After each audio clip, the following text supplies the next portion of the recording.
வணக்கம்.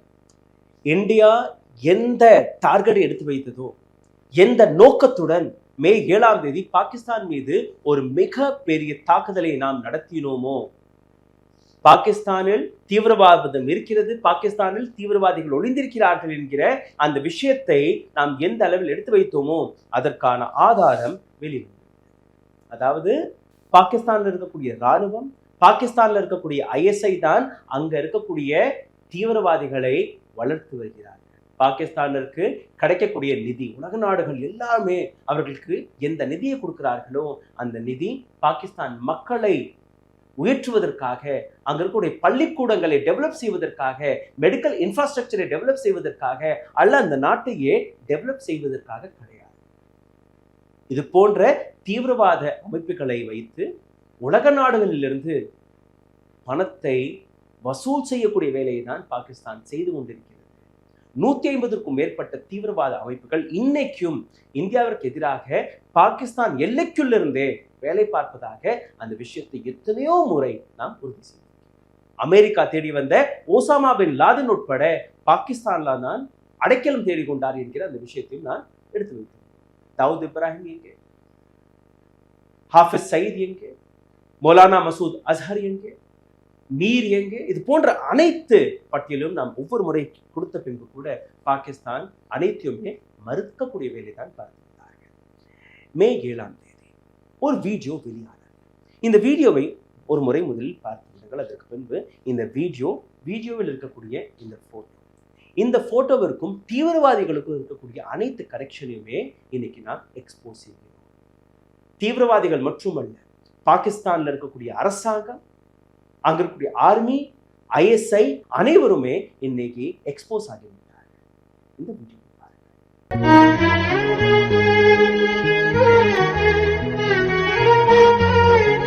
இந்த வீடியோவில் நீங்க பார்க்கக்கூடிய ஒரு கடைசி இறுதி சடங்கு. எதிரில் நீங்க பார்த்தீர்கள்னா 14 சவப்பெட்டிகள் அடுக்கி வைக்கும். ஒரு நபர் குர்தா பைஜாமாவில் அந்த லாஸ்ட் ரைட்டை படித்துக் கொண்டிருக்கிறார்.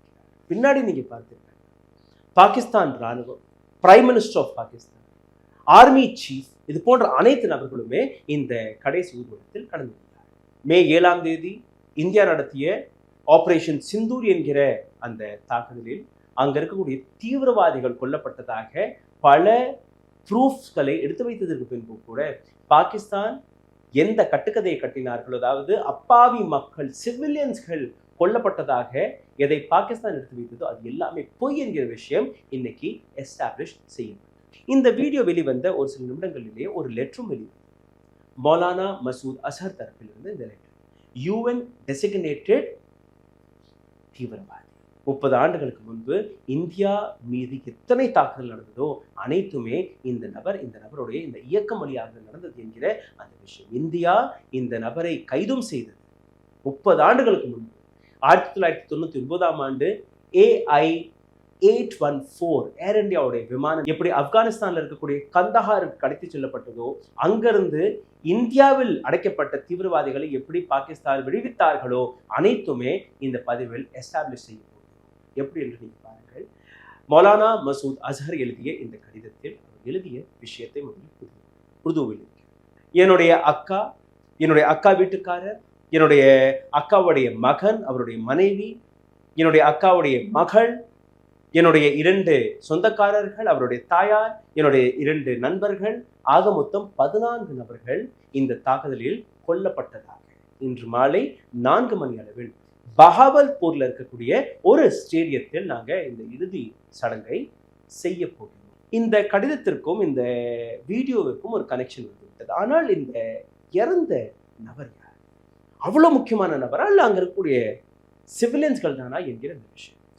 லெட்டர்ல எழுதின அந்த 14 நபர்கள், எதிரில் இருக்கக்கூடிய இந்த 14 சவப்பெட்டிகள் சரியாகிவிட்டது. ஆனால் இந்த சவப்பெட்டிகள் நீங்க பார்த்தீர்கள்னா பாகிஸ்தானுடைய பிளாகை சுற்றி, அதாவது ஸ்டேட் ஆனருடன் யாருக்கு இந்த மரியாதை, எதற்காக இந்த அளவில் பிரைம் மினிஸ்டர் உட்பட அங்க இருக்கக்கூடிய ராணுவ படையின் தளபதி உட்பட அனைத்து நபர்களுமே அங்க கலந்து கொண்டார்கள் என்ற விஷயம். அதே நாள் நீங்க பார்த்தீர்கள்னா பாகிஸ்தான்ல ஒரு ஸ்பெஷல் பார்லிமெண்ட் கூட்டம் கூட்டப்பட்டது. அங்க மிஸ்டர் ஷரீஃப் பேசும்போது நேரம் பற்றாக்குறையால் நான் இன்னைக்கு சீக்கிரமாக என்னுடைய உரையை முடித்து போக வேண்டிய ஒரு கட்டாயம் இருக்கிறது. இந்த மாதிரி ஒரு இடத்தில் கடைசி சடங்குகளில் நான் கலந்து கொள்ள வேண்டும். நான் மட்டுமல்ல, பாகிஸ்தானின் இராணுவ சீஃப் ஆமீர் அவரும் என்னுடன் வருகிறார் என்ற அந்த விஷயத்தை எடுத்து. அப்போ யாருடைய இறுதி சடங்குக்கு அவர் கலந்து கொள்ள போறார்கள் என்று நம்ம பார்க்கும்போது இந்த படம் இன்னைக்கு வெளியாகி. இந்த படத்தை இன்னொரு முறை பாருங்கள். அதாவது இராணுவ படை மட்டுமல்ல, பிரைம் மினிஸ்டர் மட்டுமல்ல, இதில் இருக்கக்கூடிய பல்வேறு நபர்களை நாம் அடையாளம் கண்டுபிடிக்க ஒரு ஆப்ஷன் கிடைத்திருக்கிறது. இது இன்டர்நேஷனல் கம்யூனிட்டிக்கு எவ்வளோ பெரிய விஷயம் என்று நீங்கள் பார்க்க வேண்டும். அதாவது இந்த இடத்தில் general Asim Munir, prime minister Shehbaz Sharif உட்பட எத்தனையோ மூத்த தலைவர்கள் எதற்காக கலந்து கொண்டார்கள். எதிரில் இருக்கக்கூடிய அந்த சவப்பெட்டிகள் ஹாஃபிஸ் சயீத், மௌலானா மசூத் அஸ்ஹர், மீர், தாவூத் இப்ராஹிம், யாருடைய சவம் இருக்கிறது என்கிற அந்த கேள்வியை நாம் தேடி அலசி கொண்டிருந்தோம். அந்த இடத்தில் இன்னொரு விஷயமும் தெரிய வந்தது. பாகிஸ்தானுடைய டாப் லீடர்ஷிப் இந்த இடத்தில் எதற்காக கலந்து கொண்டார்கள் நீங்க பார்த்தீர்கள்னா, லெப்டினன்ட் கர்னலுடைய மகனும் இதில் ஒரு சவமாக கடந்திருக்கிறார். இர்தஜா அப்பாஸ் என்கிற இந்த நபர். இதை தாண்டி இந்த படத்தில் இருக்கக்கூடிய அந்த தீவிரவாதியும் நான் உங்களுக்கு எடுத்துக்காட்ட போகிறேன். IC-814 ஹைஜாக் உடைய மாஸ்டர் மைண்டான Abdul Rauf Azhar. Abdul Rauf Azhar is again a US designated terrorist. ஒரு தீவிரவாதி இந்த தாக்குதலில் கொல்லப்பட்டிருக்கிறார். IC-814 hijack. Maulana Masood Azhar இந்தியாவிலிருந்து விடுவிக்கப்பட்டார் என்கிற அந்த விஷயம், ஜெய்ஷே முகமதுடைய சீஃப். இந்த இடத்தில் நீங்க பார்க்கக்கூடிய இந்த போட்டோ, இதுல இருக்கக்கூடிய நபர் யார், அதையும் நீங்க பார்க்க. நான் எடுத்துக்காட்டிய இந்த படத்தை மீண்டும் ஒரு முறை கொஞ்சம் ஜூம் செய்து காட்டுகிறேன். பிரேயரை நடத்தக்கூடிய அந்த நபர் குர்தா பைஜாமாவில் யாரை நீங்க பார்க்கிறீர்களோ, இந்த நபருடைய பெயர் ஹாஃபிஸ் ராஃப், அப்துல் ராஃபுடைய தம்பி. யார் இந்த நபர்?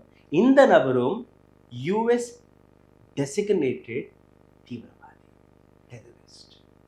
ஒரு நபரை சவப்பெட்டியில் அடையாளம் காட்டியிருக்கிறோம், இன்னொரு நபரை அங்க பாகிஸ்தான்ல தான் இருக்கிறார் என்ற அந்த விஷயத்தை எஸ்டாப்ளிஷ் செய்யும்.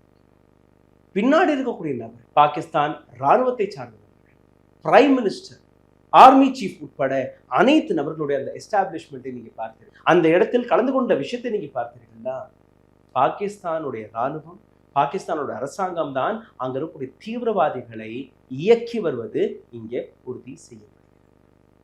பாகிஸ்தான் ஒவ்வொரு முறையும் ஹாஃபிஸ் சயீத் எங்களுடைய நாட்டில் கிடையாது, மௌலானா மசூத் அஸ்ஹர் எங்கள் நாட்டில் கிடையாது, இது போன்ற தீவிரவாதிகள் எங்கள் நாட்டில் கிடையாது என்று தொடர்ந்து கூறி வந்தால் கூட இந்த போட்டோ, இந்த வீடியோ அனைத்தையுமே எக்ஸ்போஸ் செய்து பாகிஸ்தானுடைய ஐடியா மே 7ஆம் தேதி பாகிஸ்தானிற்குள் இது போன்ற தீவிரவாதிகள் இருக்கிறார்கள் என்கிற அந்த விஷயத்தை எஸ்டாப்ளிஷ் செய்வது மட்டும்தான். இந்தியா நடத்திய தாக்குதல் பாகிஸ்தான் மீது கிடையாது. பாகிஸ்தான்ல இருக்கக்கூடிய டெரர் கேம்ப் எந்த அளவில் அங்க இருக்கக்கூடிய ஃபெசிலிட்டி சென்டர்கள் இருக்கிறதோ அதை டார்கெட் செய்துதான் இந்தியாவுடைய நோக்கமாக. இந்தியா எந்த விதமான தவறும் செய்யவில்லை என்கிற அந்த விஷயம் இந்த ஒற்றை படம் எடுத்துக்காட்டிவிட்டது. அந்த வீடியோ எடுத்துக்காட்டி சிந்தித்து பாருங்கள், எந்த அளவில் இந்த வீடியோ, இந்த ரிப்போர்ட் மிகப்பெரிய அளவில் இந்தியன் மீடியா வழியாக வெளிவந்திருக்க வேண்டுமோ அதை தவிர்த்துவிட்டு இந்தியன் கோதி மீடியா செய்த அந்த நாடகம், பாகிஸ்தானிற்குள் இந்தியா படை புகுந்து விட்டது, இஸ்லாமாபாத்தை இந்தியா கைப்பற்றி விட்டது, லாகோரை நாம் அழித்து விட்டோம், இது போன்ற எத்தனையோ கட்டுக்கதைகள், எத்தனையோ ஃபேக் நியூஸ்களை மட்டும்தான் Indian media, main stream media பரப்பி வந்தது. இந்த ஸ்டோரியை அவர்கள் மறந்துவிட்டார்கள். நன்றி.